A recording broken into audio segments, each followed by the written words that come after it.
Assalamualaikum warahmatullahi wabarakatuh. Ahlan wa sahlan ya syahrul Ramadan.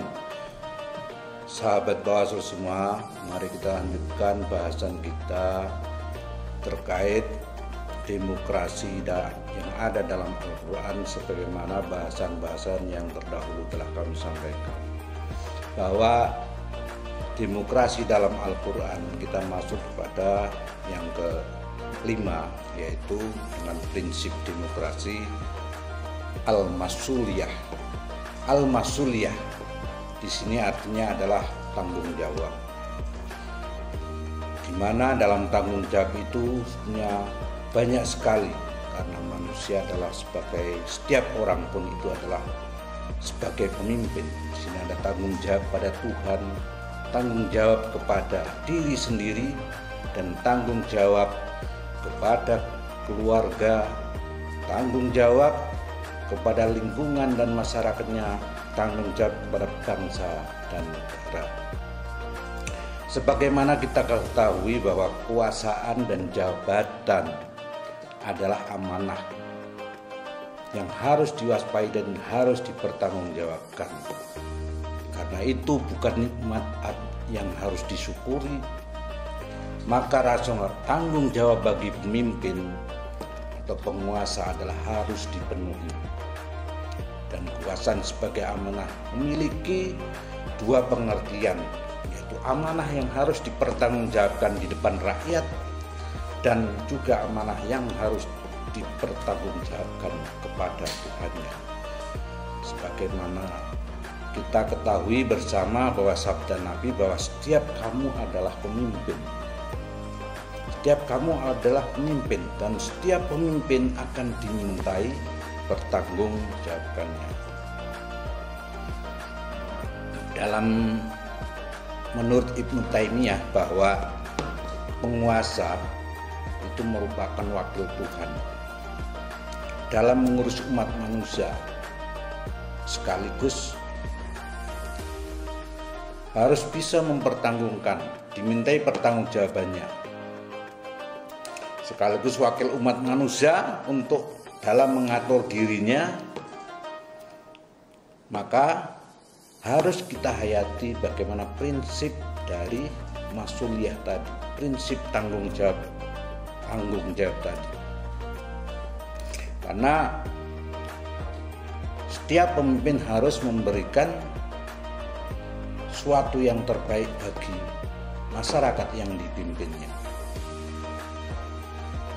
Karena dengan demikian pemimpin atau penguasa tidak ditempatkan pada posisi sebagai penguasa umat atau sayyidul umat, melainkan sebagai khodimul umat, yaitu pelayan umat, pelayan masyarakat. Maka demikian kemaslahatan umat wajib senantiasa menjadi pertimbangan dalam setiap pengambilan keputusan oleh para penguasa, bukan sebaliknya rakyat atau umat yang ditinggalkan. Ini bagian dari konsep prinsip demokrasi yang ada di dalam Al-Quran. Artinya di sini bahwa rakyatlah yang berkuasa. Kemudian yang terakhir dari prinsip demokrasi di dalam Al-Quran, yang nomor 6, yaitu ada al-hurriyah. Al-hurriyah atau mungkin dikenal liberty, kebebasan.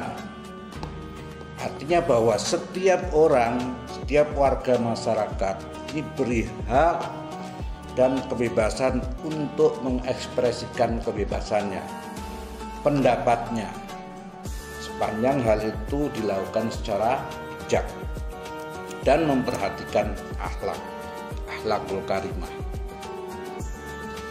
Dan dalam rangka amar ma'ruf nahi mungkar, maka tidak ada alasan bagi penguasa untuk mencegahnya. Bahkan yang harus diwaspadai adalah adanya kemungkinan tidak adanya pihak yang berani melakukan kritik dan kontrol sosial bagi tegaknya keadilan. Karena Jika sudah tidak ada lagi kontrol dalam suatu masyarakat, maka kezaliman akan merajalela.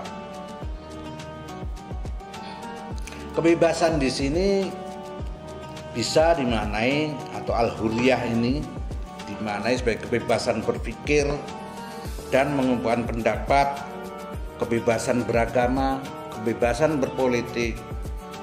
Begitu juga ada kebebasan untuk memilih. Karena ada dua kebebasan diberikan oleh Allah yang secara spesifik mengatur kepada diri manusia, yaitu satu tentang kebebasan identitas sebagai fitrah. Identitas kita manusia sebagai fitrah, yaitu manusia suci. Dalam hadis itu kullu mauludin yuladu alal fitrah, bahwa setiap manusia itu adalah dilahirkan dalam keadaan suci atau bersih, dan lingkunganlah yang akan bisa mempengaruhinya. Orang-orang dan lingkungan itulah yang akan mempengaruhi manusia itu sendiri. Ini kebebasan yang cara fitrah.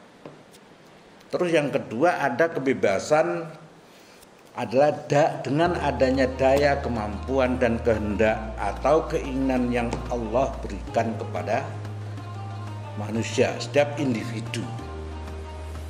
Contohnya seperti kebebasan bagaimana kita mengambil jalan, mengambil pilihan jalan hidup. Itu adalah kebebasan karena daya, kemampuan dan pilihan dari setiap individu. Maka itu kebebasan di sini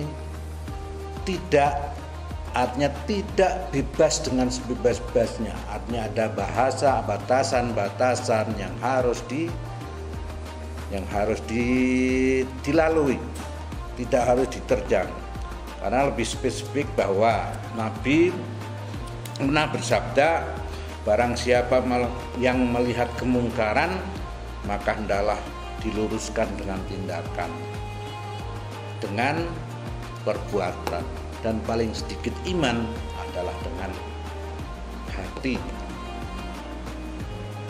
Apabila tidak mampu, ya maka dengan lisan, dan tidak mampu dengan hati. Maka itulah dari sedikit-sedikit selemah-lemahnya iman, atau sedikit kecil-kecilnya iman. Karena jika suatu negara konsisten terhadap penegakan prinsip demokrasi, maka pemerintah akan mendapat legitimasi dari rakyat. Dengan demikian roda pemerintahan akan berjalan dengan stabil, sebagaimana prinsip-prinsip demokrasi dalam Islam yang telah kami sampaikan pada pertemuan dari pertama saya pertemuan kali ini. Demikian, kurang lebihnya mohon maaf. Assalamualaikum warahmatullahi wabarakatuh.